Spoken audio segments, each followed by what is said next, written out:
Hello, everybody, and welcome back to the Gamer Thoughts podcast. I'm RJ, and I am alone this time because we are literally incapable of coordinating to get, to meet up to get on a call and be able to actually record on the same day as each other. We are literally incapable of it. I don't know what's wrong with us, but hopefully next week, we'll actually be able to get together and do a podcast for once in our life. But today we're going to be talking about horror movies because last time I talked about horror games, so why not? Might as well, come back around and do horror movies. And I'm going to go basically running through the decades and like putting out notable things, my favorites, my least favorites, as we go along. But first, I do want to say, before we do anything in this podcast, huge thank you to Music is Life for becoming our first monthly supporter. A donation of $1, which obviously it's a dollar, but also it's a huge deal. That dollar is a big deal, and we just want to thank you so much, Music is Life. It means a lot to have our first actual supporter. Know that there are people out there who are listening to our podcast. It's really a good feeling. And I've been having a blast. I know I can speak for both of us when I say we've both been having a blast, and we hope to continue this into the future as far as we can see, I guess, just as long as we feel like doing it, which is probably going to be a while. But yeah, just thank you so much for the donation of $1 and becoming a monthly supporter. So with that out of the way, let's talk about horror movies. So the first topic I have written down here is to talk about the first horror movie I remember, which is tough because there's a couple. I remember Sleepaway Camp. I love Sleepaway Camp, by the way. I watched it recently. Oh man, is it good? I love it. But Sleepaway Camp is one that I barely rememred before I watched it recently, and the only reason I remembered it is because the ending is just real. It stuck with me. It's actually pretty creepy. It's a good ending. I like the ending. It's weird, and there's not a whole lot of build up to it. There's a little bit, but there's not a whole lot. But I enjoy it just because of how insane it is, and that stuck with me since I've been a kid, and I can't remember the movie at all besides that part until I watched it recently, and I was like, oh my god, this movie is incredible. I love Sleepaway Camp. I love the Sleepaway Camp movies, or the first two. The third one sucks, and I haven't seen the fourth one. That came out in like 2009, which is weird because the rest were in the 80s, I think. I don't think there was one in the 90s. There might have been. But yeah, Sleepaway Camp has stuck with me for as long as I can remember, honestly. And then the next one that I remember watching as a very small child is A Nightmare on Elm Street, which is one of my favorites to this day. It holds up so well. Okay, not counting Sleepaway Camp because that's a weird movie. I'm gonna start explaining like the plots of these movies that I do talk about. And A Nightmare on Elm Street is about Freddy Krueger. Everybody even people who hate horror know who Freddy is. Freddy's amazing. He comes at you, and he's a slasher. He's just another slasher, except he can only come at you in your dreams. And whatever he does to you in the dream, like if you get a finger cut off, let's go crazy, if you get a hand cut off in the dream, then your hand gets cut off in the real world, which is awesome. It's such a cool idea. It's such a creative movie. The visuals are fantastic. There's some of the most iconic scenes in horror in A Nightmare on Elm Street, and it's wonderful. But there's this one scene near the beginning, and it's one of the best parts of the entire Nightmare on Elm Street franchise, just as a whole. One of the best moments, and that first movie is filled with some great moments, but one of the best moments is Tina's death near the beginning. She's sleeping in she's just sleeping in a room with her boyfriend, and she falls asleep, and so she's dreaming. You see Freddy, and he's like chasing her around, and it's pretty spooky. And then she gets like cut down her chest in the dream, and then you just see it appear in the real world. I believe it was on her chest or stomach or whatever. And you see it in the real world happen just out of nowhere, and then Freddy starts messing around with her in the dream, killing her, and she starts getting drug. Oh, what? Okay. Sorry. She starts getting drug up the ceiling and just like starts rolling around on the ceiling and she's like rolling around all over it, getting cut, and then until she falls back onto the bed. And because of that, her boyfriend got, put in jail to it, and that led to his own death, but we're not talking about that. That scene in particular, has stuck with me a very long time. It was terrifying when I first saw it. It was really scary, but I love it. I love it. Next is Rob Zombie's Halloween remake from 2007, which is a weird one. First off, I do want to say I am a massive Rob Zombie fan. I don't listen to his music, but man, his movies are fantastic. There's only 2 of them that I have not seen up to this point, and that's Lords of Salem, which I want to see. It's on Amazon Prime. Probably going to check that out. And 3 from Hell, which looks incredible, which I'm going to buy soon. But yeah, he's not everybody's cup of tea, I guess you'd say. He's not everyone's favorite at all. There's so many people who despise him, but I think he's super different. Like, he's his own genre, and I completely understand why people might not like him, because man, his movies are weird. They're just bizarre movies. They're very mean movies, but like what's it called, Devil's Rejects is one of the best movies in recent memory for me, one of the better horror movies of the 2000s. It's such a great movie. And House of a Thousand Corpses is pretty great, and I'm a decent fan of his Halloween movies. Halloween 2 is for me. It's definitely his worst movie. But Halloween 1, the original, or the remake, the original remake, is a pretty solid movie. And I only remember near the ending. Oh, by the way, there's just going to be spoilers for random horror movies throughout this. I probably should have said that up top. But I specifically remember Dr. Loomis getting Michael just sticking his thumbs into Loomis's eyeballs. That's like a scene that has stuck out with me for a very, very long time. And I remember that my sister wasn't a fan of it when we first watched it because it spent so much time on Michael's childhood, which now we both watch it and we're like, yeah, this is really, it's different, good because it's different. The original, sorry, I think my headset just unplugged it there. I apologize for that. But it's such a different movie from the original, because the original, Michael escapes from the we're going to talk in length about the original because it's one of the greatest movies of all time. But Michael escapes from the Smiths Grove Sanitarium, and then he books it on over to Haddonfield, where he goes after Laurie Strode. It's a pretty simple movie with not much going on in it, but it's great. It's wonderful movie. And we'll talk about the entire Halloween franchise soon, actually, but I just wanted to get this out of the way. Now let's talk about the earliest horror movie I've actually seen in terms of date, and that's Psycho from 1960.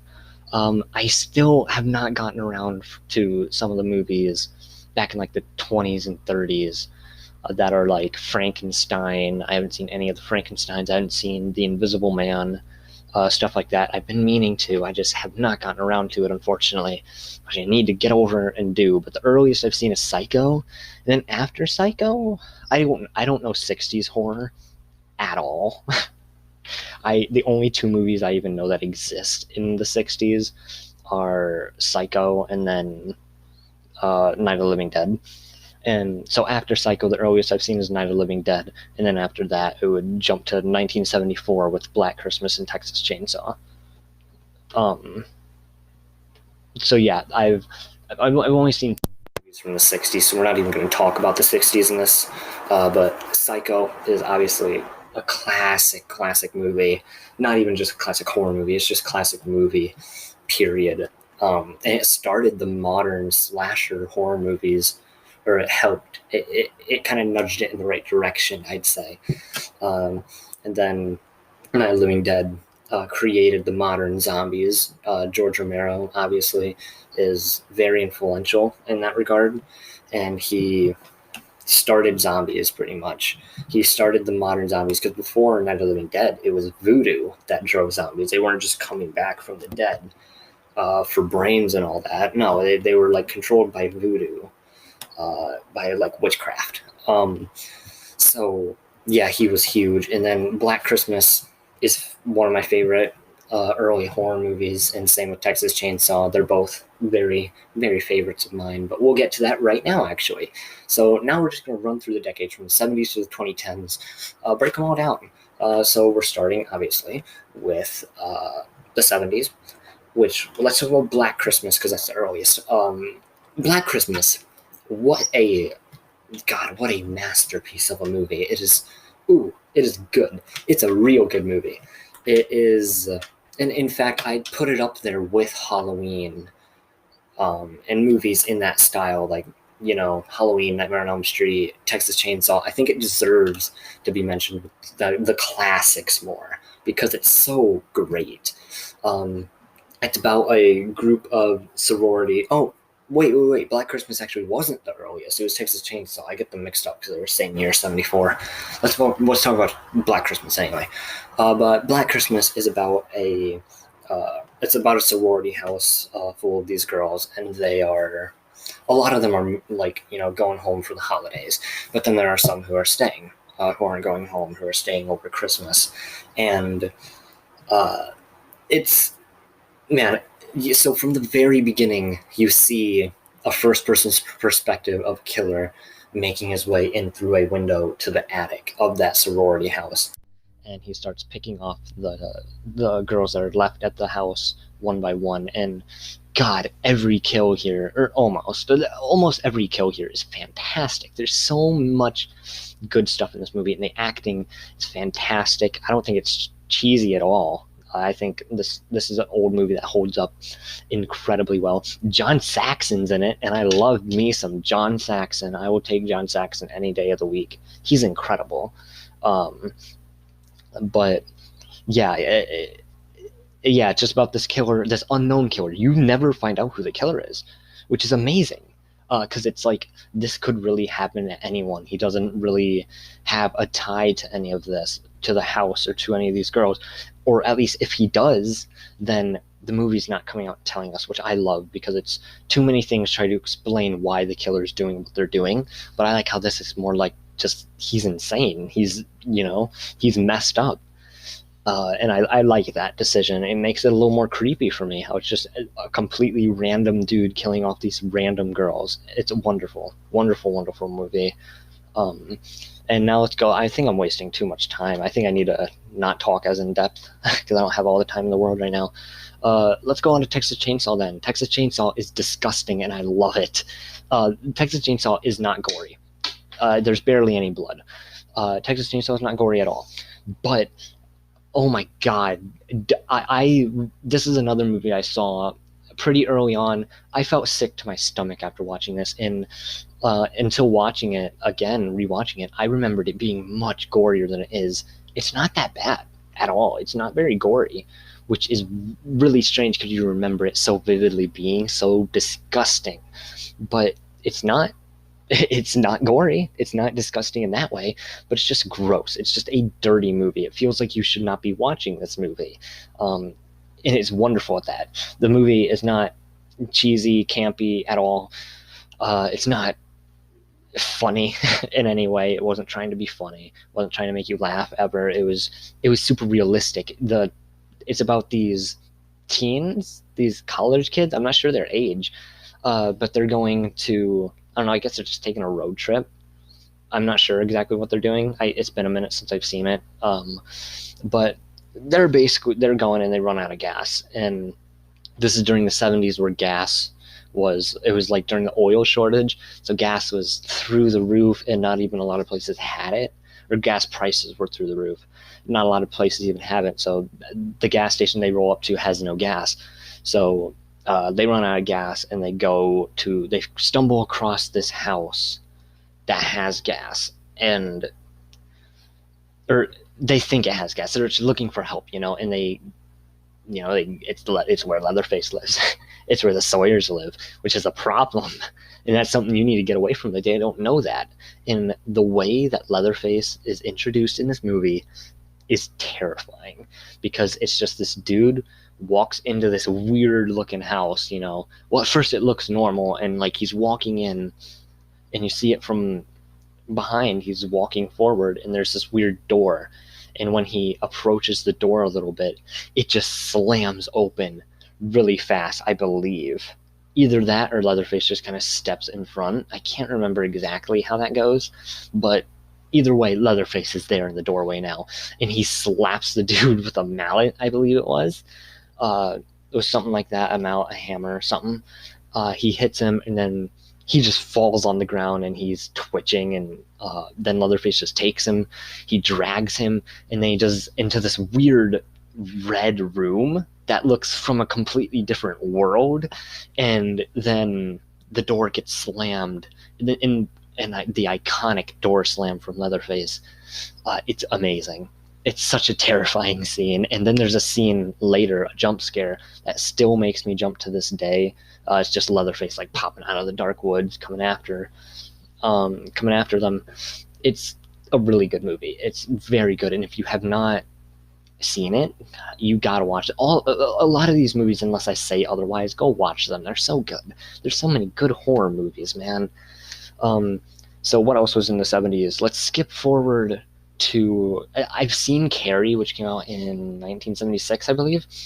I've seen Carrie, but I cannot remember Carrie at all. So we're going to move past Carrie. Let's go to Halloween in 1978. Halloween's awesome. Halloween, I was talking about it earlier. I pretty much gave you the rundown. Michael escapes from the Smiths Grove Sanitarium. Dr. Loomis is trying to chase him down, and he goes to Haddonfield, Illinois to kill once again, because as a kid, he killed a sister, and that's the lore. And then he got put into the sanitarium. I'm looking up 70s horror movies. Okay. Okay, cool. I don't know why I'm saying that. Okay, I lost my train of thought. What was I talking about? God, I completely lost what I was talking about. Oh yeah, Loomis is chasing him down, and he's going and killing, and he's just killing a bunch of teens. And Jamie Lee Curtis is in this movie, and man, does she kill it in these Halloween movies. She's so good. Every Halloween movie she's in the first, the second, H2O, and then Halloween 2018, I believe.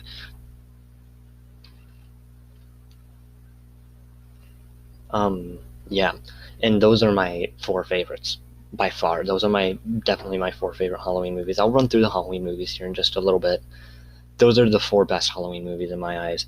I do also hate Halloween Resurrection, which she's in for like a split second. We'll get into that later. That movie is one of my least favorite movies of all time, and I'll talk about why later. But okay, let's move on from Halloween. It's great, it's iconic, it's Michael Myers. I don't know what else to say about it. Okay, next we will go to the 80s. I've never seen Alien, so I can't speak on that. Are we going to the 80s already? Okay. Yeah, I just looked up 70s horror movies, and I'm not sure. So I'll look up 80s horror movies, even though I should probably be able to get through this easily. Okay. Okay, cool.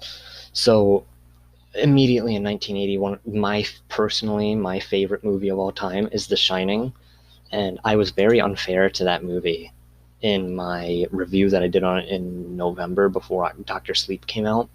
I was very unfair. I was very nitpicky of it. But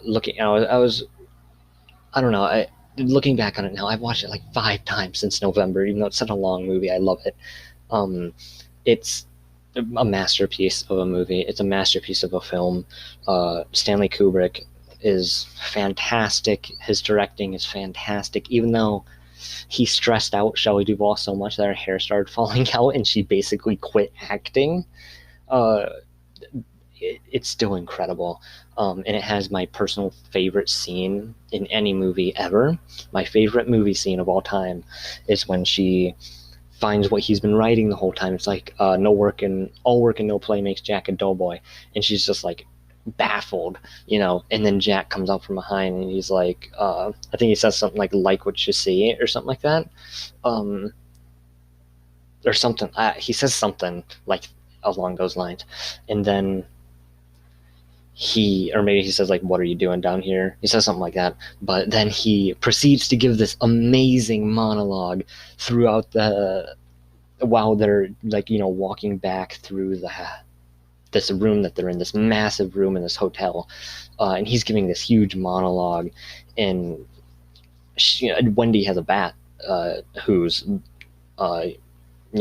she's the wife of Jack, who's talking to her, and he's just going insane, and you can see it in his eyes now. He's nuts. He's full-blown like psycho murder mode, and he's just slowly walking towards her while she's walking backwards, and then they start like walking backwards up the stairs, and I can't explain it. I'm probably going to put a clip in, even though you're not going to be able to see it. You'll just be able to picture it and just look up.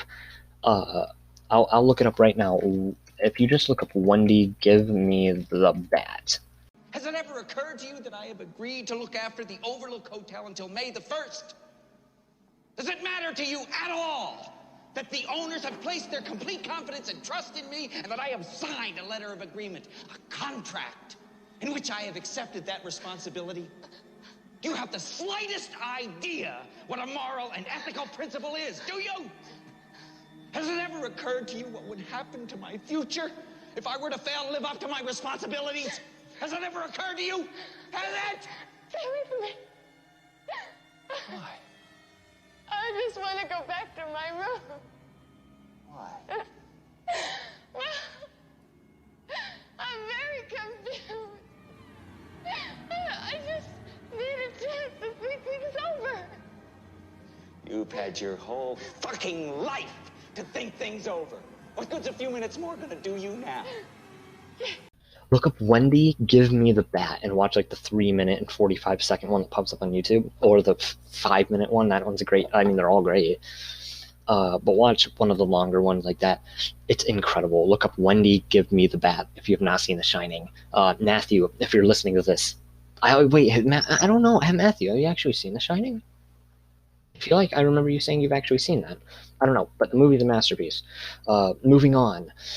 80s horror movies. Let's go with, we already talked about A Nightmare on Elm Street. And I don't feel like running through the entire Nightmare on Elm Street series. This has been so long. Same with the Friday the 13th. We can talk about the first Friday the 13th real quick. It's okay, honestly. The first Friday the series as a whole is very okay. It is a very okay movie. I don't think it's great, the first one, or the series as a whole. There's some that stand out, like the remake we'll get to later. It's amazing. I love it. What else is there? The fourth one is pretty great. Don't Kill Me, but Jason X is one of the best ones in the series, probably top 3. And that one's universally hated. Everybody hates that movie. I'm looking it up right now to see. Yeah, it's got a 20% critic score on Rotten Tomatoes, which is just, and then a 25 audience, which is unfortunate. I love that movie so much. And there was one more. Trey versus Jason. Obviously, that movie is amazing. Almost. It's not actually. Why did I say that? It's kind of garbage up until like the last 30 minutes, but then the last 30 minutes really makes up for the whole thing. In my opinion, when it's just Jason and Freddy just, oh my god, literally ripping limbs off each other in this huge fight that's some of the goriest crap you'll ever see on screen. It's amazing. But yeah, Friday the 13th as a whole, not that much. Those are the 4 that I think of that are good, and then the rest are pretty for me, honestly. They all feel the same. The Thing, that's another favorite of mine. The Thing is awesome, and people have been comparing it to the original Among Us recently, because what it is there's this alien thing, I guess, that can hide in humans, and it can take the form as them, and you can pretty much tell no different. It's trying to basically kill everyone there, and so the whole thing is it's just such a paranoid filled movie, and it's hard to explain, but yeah, it's basically Among Us, how there's the imposter, and you got to figure out who it is, but the imposter, instead of killing people, I mean, it is killing people, but it's also spreading it, So you don't know exactly who you can trust that entire movie, and it's a masterpiece. And at some point, I don't want to spoil it. I won't say that. I was going to say something that would spoil it. I don't want to, because it's such a great movie. It's wonderful. I love it, and I definitely recommend. Even if you don't like horror, it's also got a lot of sci-fi elements to it. Please watch it if you haven't. It's a wonderful, wonderful movie, and if you like Among Us, maybe you'll like The Thing. And the special effects in that movie are wonderful. For the year it came out, 1982, they're wonderful. But okay, let's move on to Hellraiser. I've seen the first two recently, and that's it. I have not seen any other ones, and they're both really good. I like them both. They're super weird. They're super strange movies. The first one is very good. The second one's pretty good. I really enjoy them. The two that I've seen. They're very weird, and I can't explain it. I legitimately cannot explain it. But it is very, very good. And honestly, I don't even know. I'm kind of all over the place in this podcast, and I apologize for that. Okay, I got to start really just moving through the decades, because I feel like I'm barely talking. We're like 20, 25 minutes in. Yeah, okay, so I'm just going to... I have a bunch of movies here. If I miss some, I'm sorry. Child's Play. The series as a whole is not great, but the first one and the second one are both fantastic movies. I love them both so much, and the series as a whole is pretty okay. It's nothing great. And then Pet Sematary is okay. That and the remake, they're both okay. I haven't seen the second one. I don't want to see the second one. I have no interest at all. Let's see. If I don't see something, I'm just not saying it. There's probably a lot. The Killer Clowns from Outer Space is amazing. Watch it, please. It's super underrated. It's super good. Please watch it. God, is that all I'm gonna talk about? God, there's so many in the 80s, man. There's so many in the 80s. There's too many in the 80s. I can't really run through every single one of them, and I apologize for that. There'll be more things to talk about when we're done with the decades thing, though. You'll see. So next, the 90s kind of suck for me. They might be my weakest decade. I'm not a huge 90s fan. There's a lot of... No, maybe I just don't know it that good, because you start off the decade with, let's see, Misery, which I'm watching right now. I have not actually finished it, but it's really good so far. It's really good. I just finished the book, and good. It's my favorite book ever, easily. It's fantastic. Wonderful, wonderful movie that I would recommend everybody watch. But okay, let's look. Popular horror movies from the 90s. Texas Chainsaw: The Next Generation sucks, and people hate on Matthew McConaughey for that movie, but I think he's the best part of it. He's really funny. I just laugh at him, honestly. Wes Craven's New Nightmare is a super weird movie. It's so strange, but it's super good. It's a super interesting movie. It's where a bunch of actors from the movies play themselves, like in real life, and it's like Freddy's come to the real world. It's so good. I love it. Candyman is pretty solid.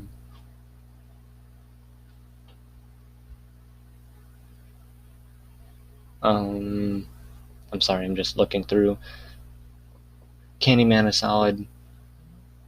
I don't have strong opinions one way or the other on it.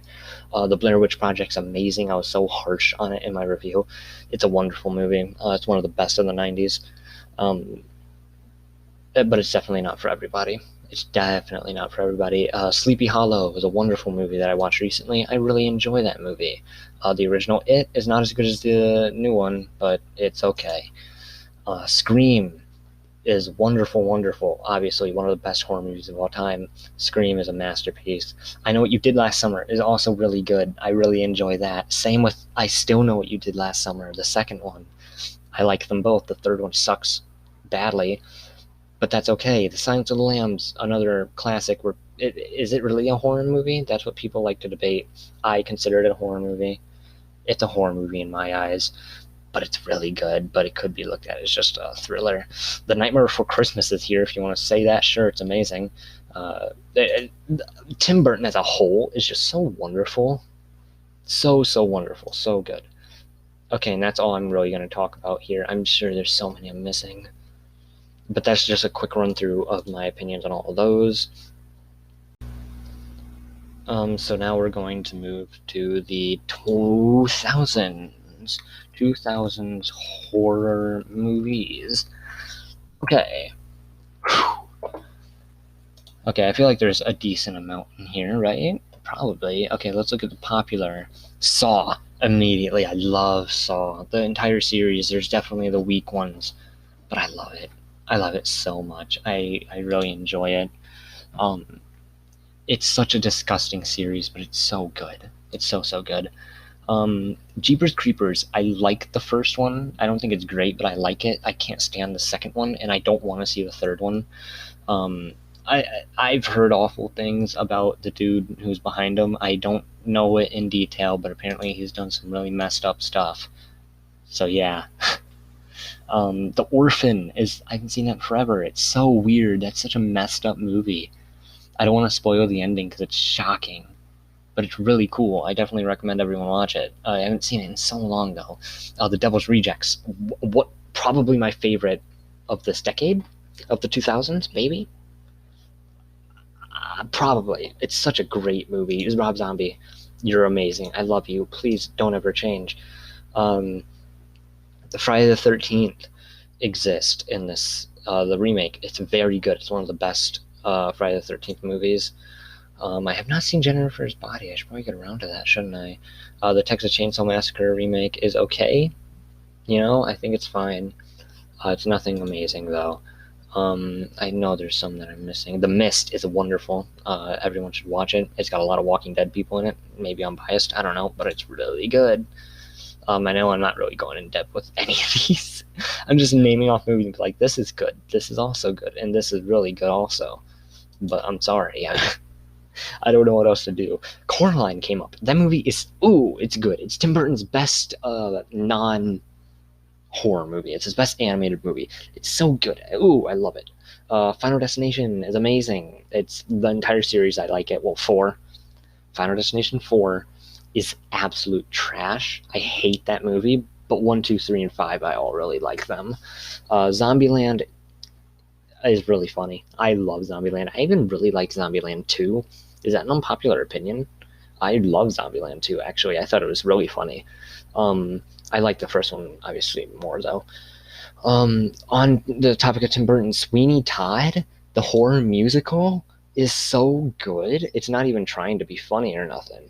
It's just really good. It's not a funny movie. It's a serious movie, but it's also, it's weird. It's also a musical, which is bizarre. That's not something that you see in horror.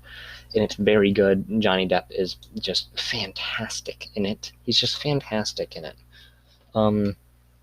So is that it for the 2000s? Probably. I'm sorry. I'm just running through these at this point. 2010s horror movies. Okay. There's some that I specifically want to talk about. There's some that I'm not going to talk about yet that I'm gonna get to. Definitely.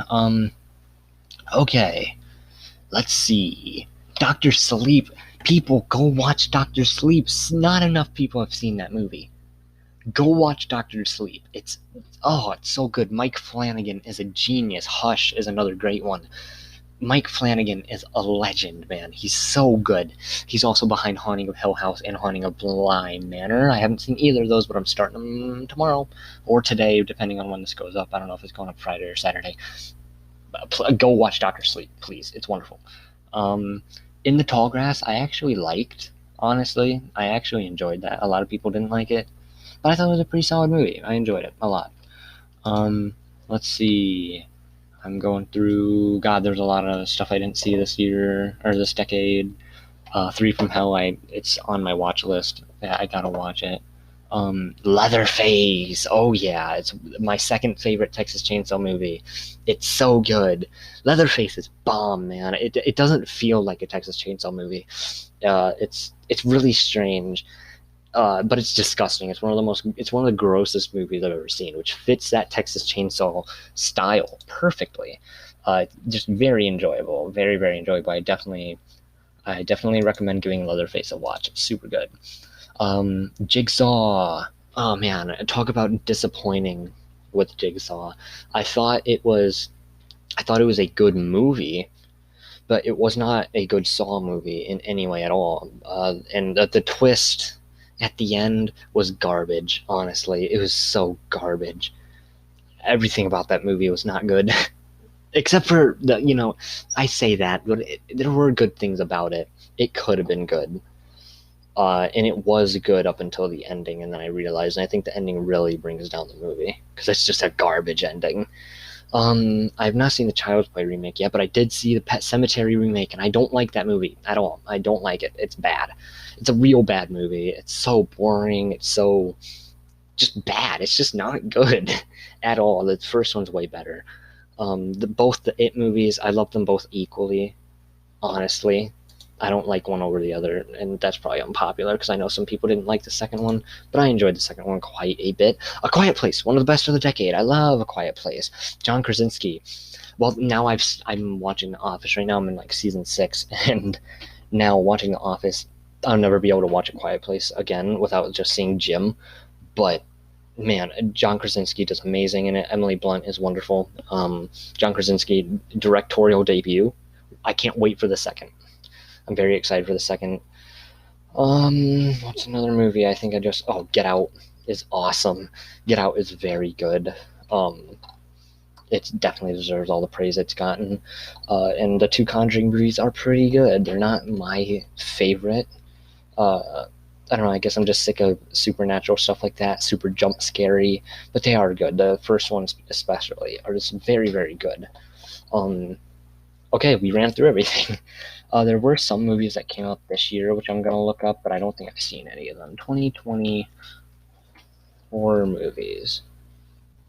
No, I haven't seen anything this year. There's Annabellum, which doesn't have great reviews, but it's being reviewed, or it's being, what's it called? It's being promoted everywhere. The Boy 2 came out. Brahms, The Boy 2 exists now. I'm thinking of ending things I'm probably going to watch. I've heard mixed things, but I still want to watch it. The trailer looks really good. The Grudge, I'm like halfway through the first one, and apparently the remake is such garbage. I have not seen the new Babysitter movie, Killer Queen. What else even is there? There was The Invisible Man was supposed to be super good. Still haven't seen it. I don't know. There's a lot I haven't seen. I haven't seen any new horror movies this year, unfortunately. Okay, so now we're moving on. I'm gonna talk about each entry in the Halloween franchise. I'm actually on my way binging through the movies right now for Halloween.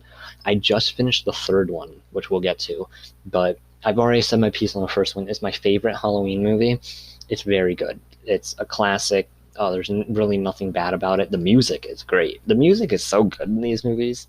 Even the ones I don't like that much, the music is always really good. Oh, sorry, I thought I heard something. So the first one I've already talked about, so we'll just move on to the second one. I think this is an example of how to do a wonderful sequel. This movie nails it, pretty much.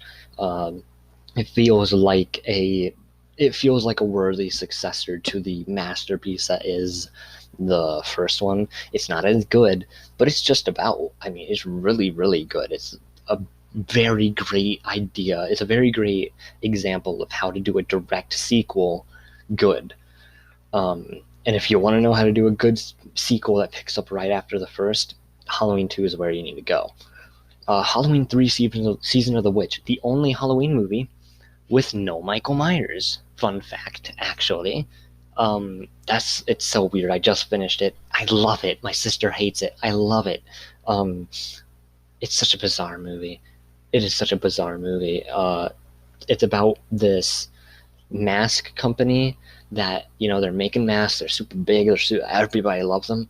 And they're making these masks, and whenever kids put them on and watch the TV on Halloween, they're saying there's going to be a giveaway at 9 p.m. And so they put on the mask, and when they watch the broadcast, they just die. And the movie ends with the broadcast playing, with our main character basically screaming at the television person to turn it off.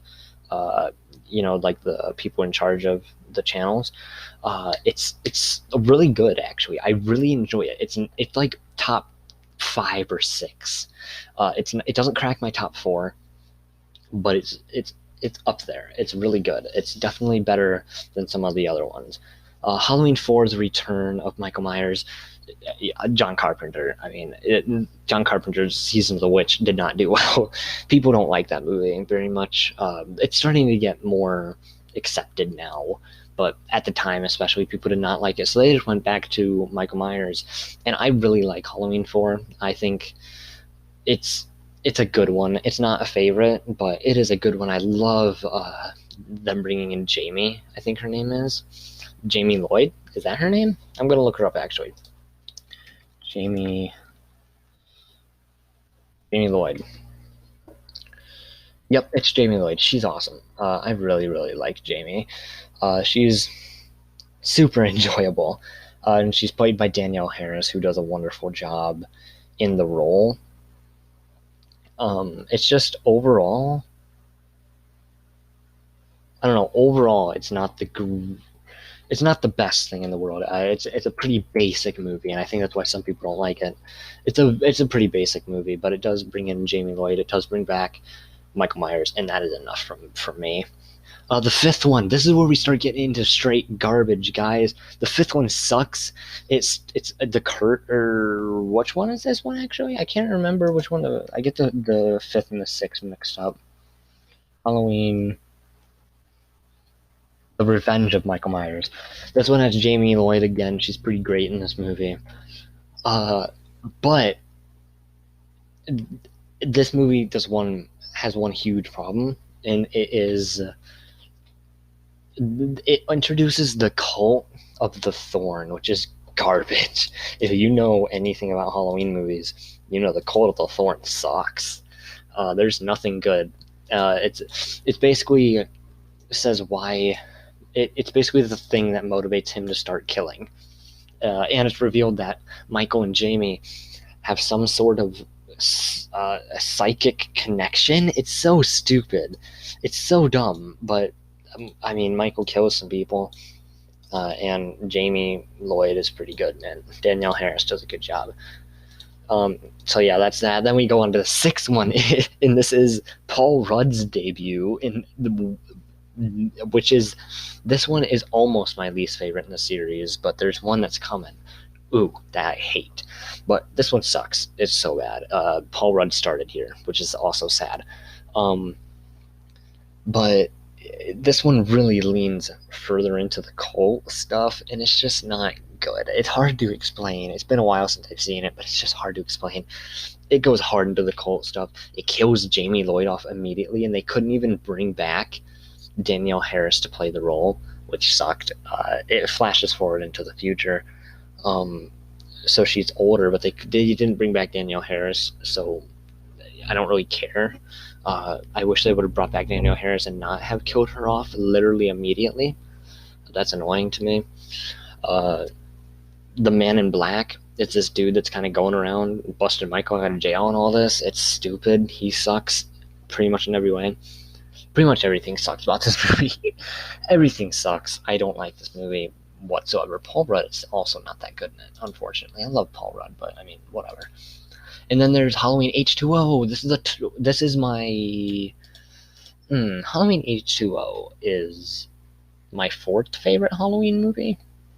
Yeah, this one's great. This one's a very good movie. It brings back Jamie Lee Curtis because she's been absent since the second. Brings back Jamie Lee Curtis. And it's awesome. I love this movie. Unfortunately, it doesn't have Loomis because the actor who played Loomis died before the sixth one could even come out, I believe. That was his last movie ever, which is very sad because I love Loomis in these movies. I haven't mentioned him at all since a while ago, but Loomis is great. Loomis is really good in them.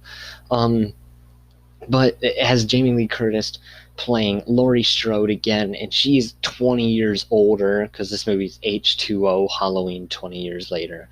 That's the thing.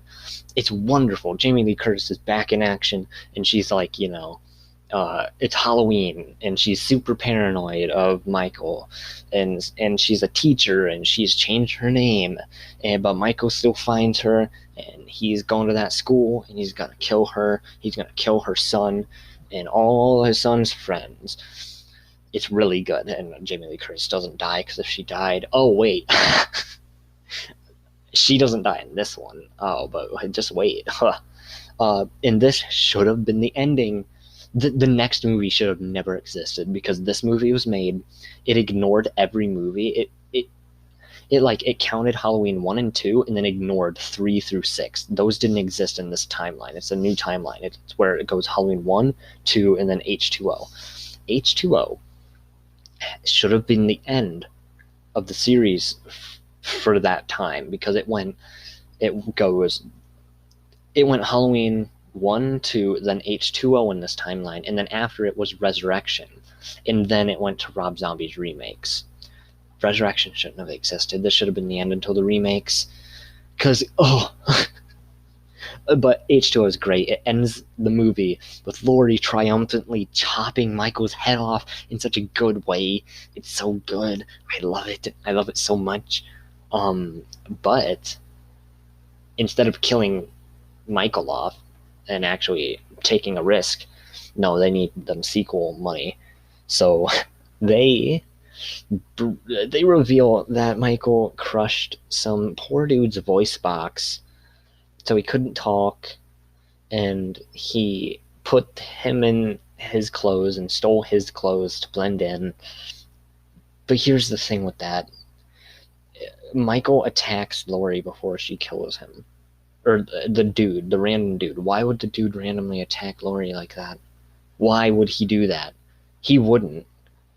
So that kills that immediately. So it turns out she did not kill Michael. She killed a random dude, which is annoying. It sucks. This shouldn't have existed. Then Michael comes back, and he kills Laurie 20 minutes into the movie. If maybe even 9, might have been like 12.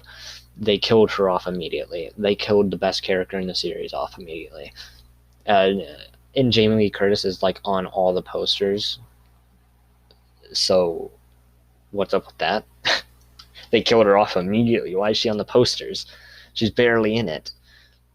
It sucks, is what I'm saying. Oh my god. And then the movie as a whole is just bad after it. There's nothing enjoyable about it. The characters all suck. It tries to be funny, but it's not in any way at all. Busta Rhymes does some karate. If you want to see Busta Rhymes do some karate, come watch Halloween Resurrection. I'm not kidding. It's Busta Rhymes doing karate. And then at the end, he defeats Michael, I believe. It's been a minute since I've seen this because obviously I don't want to watch it. But I believe he defeats Michael by karateing him. By doing his little kung fu stuff. He beats Michael and they escape. It's garbage. It's so garbage. Oh, it's so bad. And it's... I can't even... Oh my god, I can't even put into words how bad this movie is. I don't like it at all. But moving on from that garbage, we go on to Rob Zombie's Halloween 1, which I've already talked about this. I think it's a pretty good remake. I think it tries to do something different, but then the last hour of it is kind of just the first movie again. It's a lot of the same scenes. Them trying to emulate it, I guess. But the beginning is good. And I still do like the emulation that they do, the copying. It's still good. And then Rob Zombie's Halloween 2 is not very great. It's one of the worst Halloween movies, honestly. Even though I like it, it's okay. This is definitely the worst Rob Zombie. This is him at his lowest, in my eyes. And it's mostly because it's just annoying. The characters are all so unlikable. None of them, I don't like any of them. I don't think the ending, which I'm not going to spoil, isn't... I'm being very loose on my spoiling rule, but I'm not going to spoil it. I don't think the ending is very great. I think... What was I going to say? God, I can't remember what I was going to say. What is wrong with me? Rob Zombie at his lowest. Ending kind of sucks. It's very gory. This movie is very violent. Both of these movies are terrifying. Michael is terrifying in these movies. Oh yeah, Ghost Mom. There's a ghost mom with a weird white horse, played by Rob Zombie's wife, which I usually really like. Rob Zombie's wife, Sherry Moon Zombie. You're pretty cool. A lot of people hate on her. I think her acting's pretty solid. I really like her and everything. She's great in Devil's Rejects and House of a Thousand Corpses. She's wonderful in those movies. But just, what was I going to say? Oh yeah, she exists in this movie as like a weird ghost mom to Michael, and she's got a weird white horse. What does the white horse mean? What does any of it mean? Why is there a ghost mom? That's the one thing that probably dragged this movie down the most for me. And then the last movie to come out, well, I mean, they're making more after it, but it's Halloween 2018 is my second favorite Halloween movie behind the original. It's a pretty great movie. It's the best Halloween score in my opinion. I think the music is fantastic in this movie. It's just truly wonderful. Go listen to the soundtrack on Spotify. There's some tracks in there that are fantastic. It brings back Jamie Lee Curtis again. It ignores every movie except the original. It is a direct sequel to the original. So this is the fourth Halloween timeline. There's a lot. It gets confusing. But it goes from just the original to 2018. And they're both named Halloween, so it literally just goes Halloween to Halloween, which is stupid. They should have named it something else. But they're making a trilogy of these movies. The next one's coming out next year, 2021, Halloween. It's going to be Halloween Kills, and then after that it'll be Halloween Ends.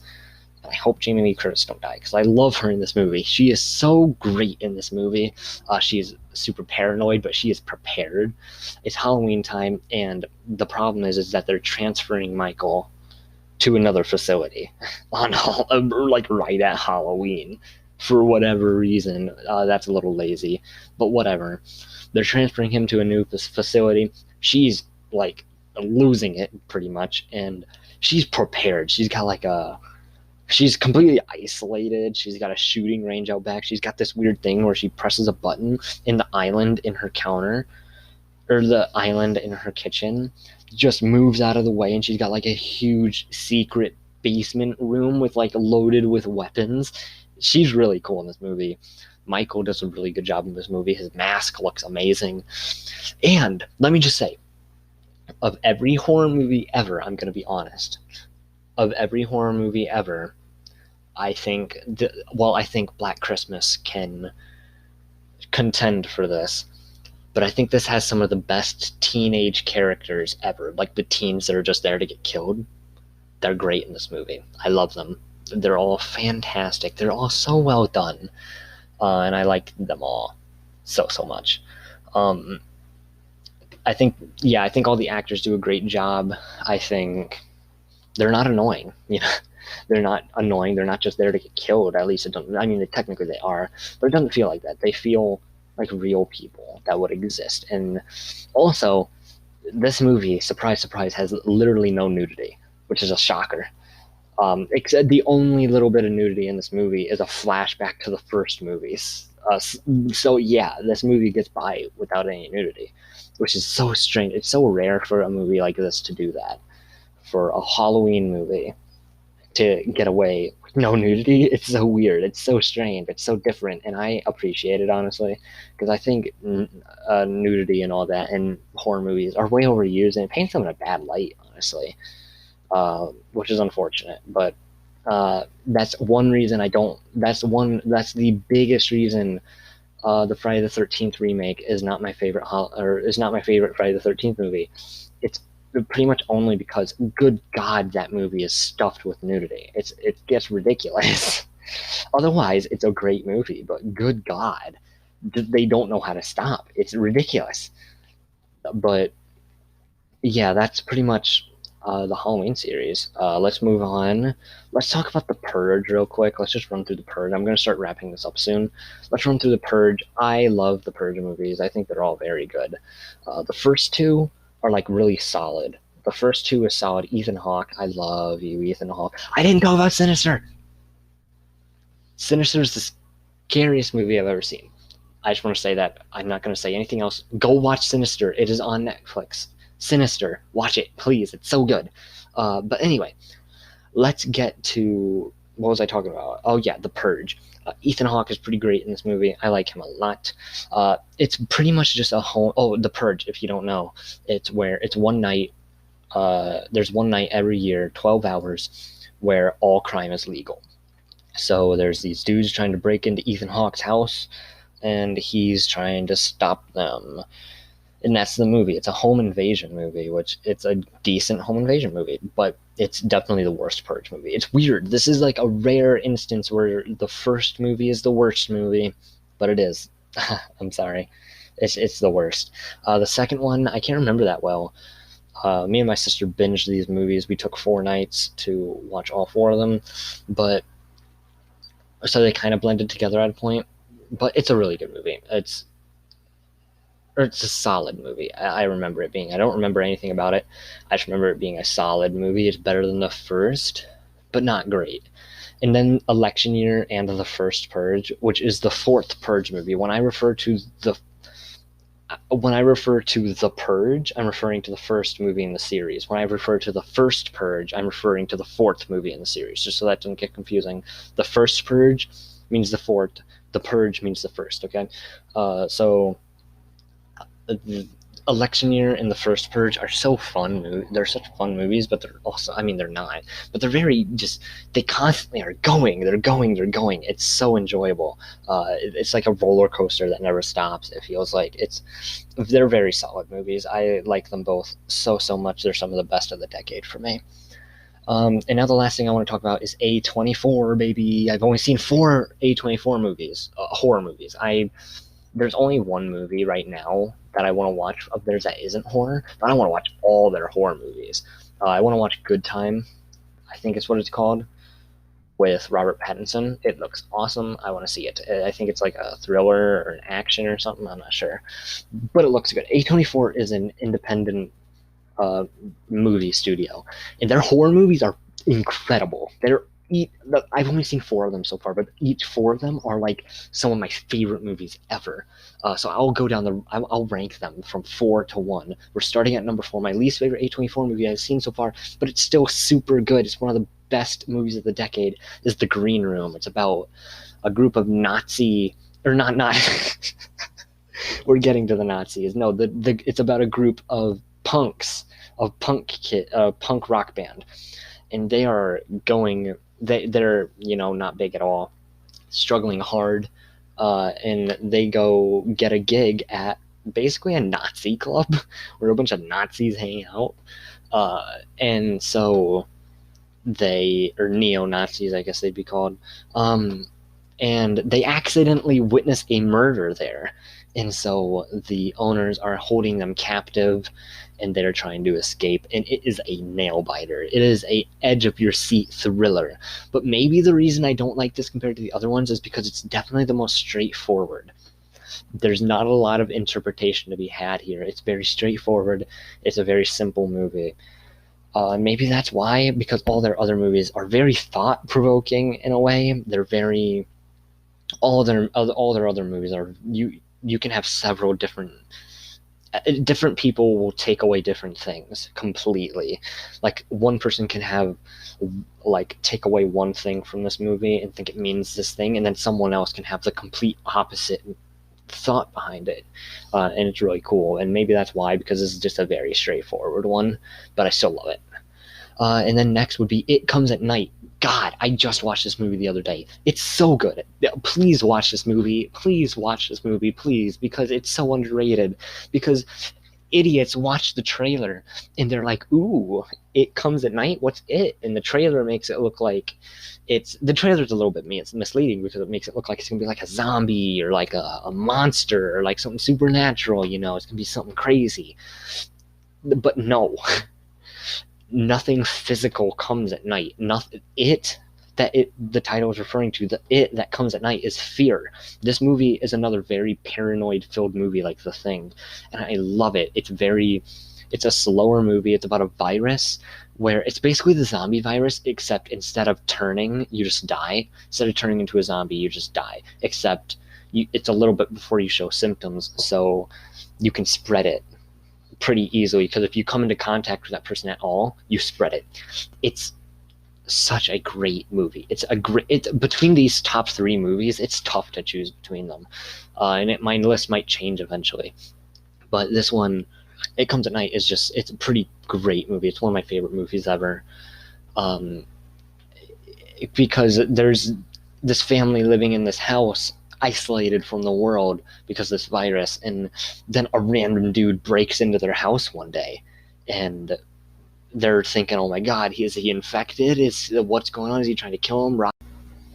Okay, so my audio just cut out because it turns out you can only record 30 minutes, and Matthew literally did the same thing last podcast, so I apologize for that. I've just been rambling about It Comes at Night. I don't know when it cut out, but all I was saying is just watch It Comes at Night. Please watch It Comes at Night.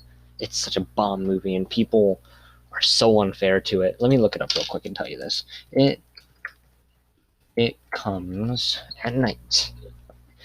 It Comes at Night has an 87 critic rating on Rotten Tomatoes, but only 49% of Google users liked it.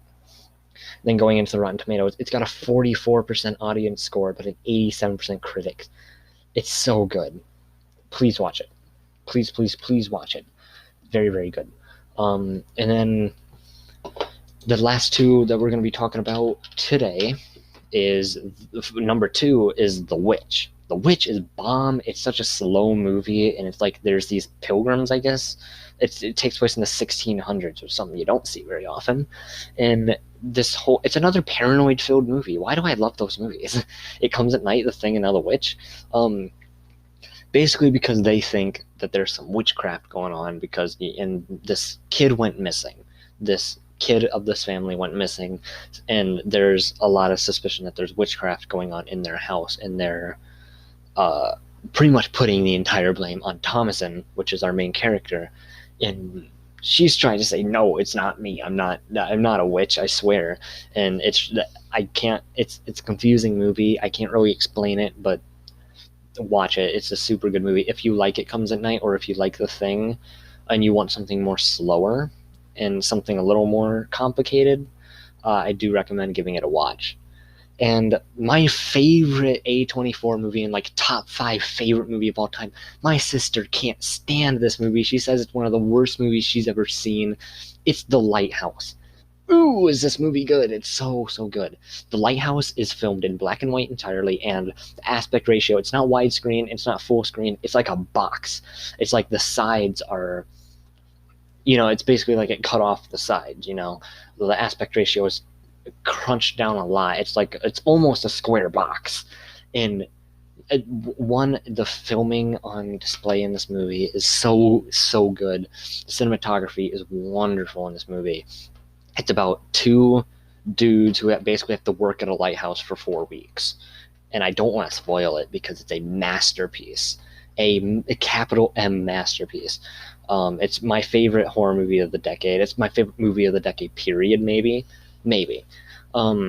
There's some other ones that are pretty great. But, man, The Lighthouse.